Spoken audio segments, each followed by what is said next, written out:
Et c'est déjà l'heure de clore ce broker du jour avec un point pédagogique. On vous retrouve, David Derry, et on va répondre à la question suivante. Comment fonctionne l'effet de levier ? En effet, hein, alors avant de commencer et de parler de l'effet de levier, hein, on rappelle que c'est quand même quelque chose de dangereux à utiliser avec parcimonie et que c'est quand même important de comprendre et de savoir comment ça fonctionne hein, avant de s'en servir et avant de commencer à mettre des effets de levier parce que c'est quand même un mécanisme qui peut être assez dangereux et qui peut vous faire perdre de l'argent assez rapidement. Bien évidemment, ça va dans les deux sens. Donc, ça peut vous faire perdre de l'argent rapidement, mais ça peut aussi vous en faire gagner. Et donc, c'est quand même un mécanisme important à comprendre en bourse, de savoir comment ça marche. Et c'est vrai que de temps en temps, on voit beaucoup de confusion autour de l'effet de levier. Et donc, c'est pour ça qu'aujourd'hui, j'ai décidé de faire ma chronique sur cet outil et expliquer en détail hein, comment fonctionne l'effet de levier, comment l'utiliser dans sa stratégie et quelles sont les deux trois choses à connaître si on veut utiliser l'effet de levier.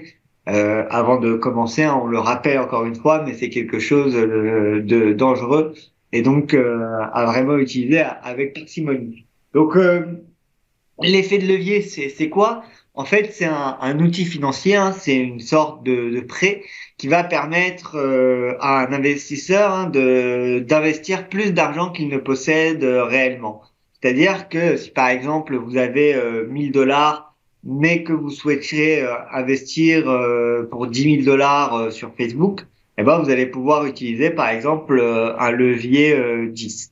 Alors comment ça fonctionne hein nous chez eToro c'est assez simple de mettre un effet de levier. Il suffit de taper l'actif que vous recherchez, que ce soit une action, un ETF, une crypto-monnaie ou autre. Là en l'occurrence on peut prendre un exemple avec une action française. Par exemple on prend Total. On peut cliquer sur Total. Et là, on peut cliquer sur le bouton investir. Donc, on va avoir la fenêtre de trade qui va s'ouvrir. Et en cliquant sur effet de levier, vous allez pouvoir choisir entre 1 et 5 pour les actions.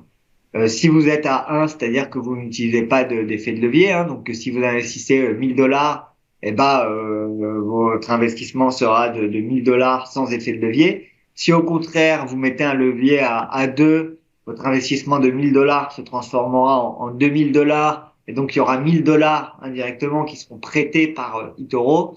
Et pareil à 5, hein, si vous mettez 1000 $ avec un levier à 5, au lieu d'investir 1000 $, vous investirez 5000 $ sur l'action.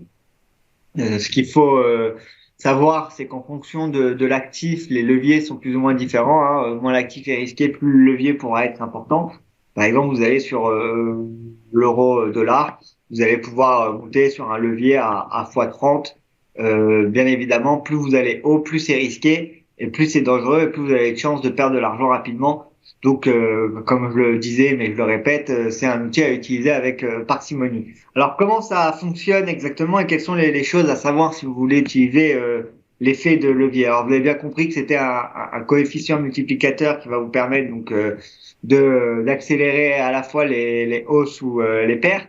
Mais si par exemple on choisit d'aller sur Apple, là on voit que le cours est à 150 $. Imaginons on veut en acheter pour 1500 $, mais on a que par exemple 300 $ à investir. On peut choisir 300 $ et mettre par exemple un levier 5 où là on sera indirectement investi avec 1500 $. Par contre, il faudra faire attention hein, parce que pour des raisons de sécurité et pour le fait de pas permettre aux utilisateurs de se retrouver dans le négatif, on met ce qu'on appelle un stop loss et c'est quelque chose qui est obligé d'être réglé, qui est réglé à 50% du montant d'origine. Donc si vous investissez 50 $, si vous investissez 300 $, votre stop loss par défaut sera réglé à 150 $. Et c'est-à-dire que il suffit que l'action perde en l'occurrence 10% pour que vous soyez sorti et que votre position se clôture.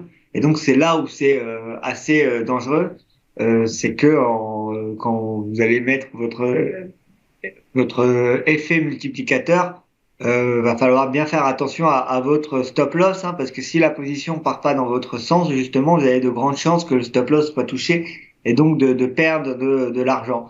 Voilà ce qu'il y a à savoir plus ou moins sur l'effet de levier. Donc c'est vraiment un effet multiplicateur, hein, qui va vous permettre de multiplier vos gains ou vos pertes et qui se calcule très simplement, hein. Si vous investissez par exemple 200 dollars avec un levier 5, hein, vous multipliez votre somme par 5 et à chaque fois après que le cours prendra 1%, vous gagnerez 5%. Si par contre le cours perd 1%, vous perdrez 5% si vous étiez à l'achat. Voilà comment marche l'effet de levier. Vous pouvez aussi l'utiliser sur le compte virtuel au début pour bien apprendre à le maîtriser, hein. C'est d'ailleurs ce qu'on recommande. Et ne pas utiliser des effets de levier trop importants parce qu'au bout d'un moment, ça devient plus du casino que vraiment de l'investissement. Donc restez avec des effets de levier sur lesquels vous pouvez voilà continuer à maîtriser votre allocation et essayer d'utiliser le compte virtuel pour bien maîtriser ce concept si vous voulez avant de démarrer.